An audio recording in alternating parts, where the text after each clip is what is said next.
I've read some forums here and there, why kit bash at all? Or why make a practical model when you can just build it in CG? And really the honest to goodness answer to that is Titanfall and Titanfall 2 walk a very fine line design-wise in trying to feel honest.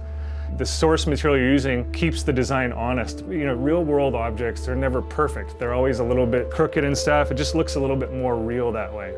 Because you're not working in a digital world and you're bound by physical rules, even though it's 1/6 scale, it kind of, you get these happy accidents. You know, this part's imbalanced, this arm's a little bit bigger, this ear sticks out a little more over here, or this helmet's a little bit crooked, or the strap's doing this or that.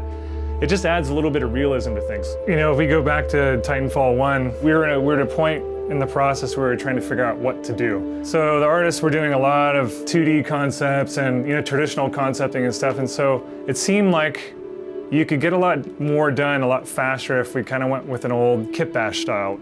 So if you're familiar with Titanfall, this was the very first maquette that we did. And actually, I can point to it as almost the birth of why Titanfall has giant robots in it. You know, this started out as a dive suit. It was supposed to be some power suit that these characters were going to go in and kind of clear out aliens or whatever. And then one of the designers and I were hanging out one day. He says, how about we put a little character on there and see what happens? And we had an aha moment. We went in and talked to the other designers, and you know, they were in the middle of trying to figure out what Titanfall was in the first place. And then what you saw in Titanfall 1 kind of evolved out of, you know, the Atlas Titan evolved out of this. So what you're about to see is a time lapse that I did of this maquette right here, which is a lightweight pilot from the game, and pretty much this character is everything. It's vacuum forming with a little vacuum form machine. It's 3D printing. It's kit bash. It's wire work with it's tons of dremeling.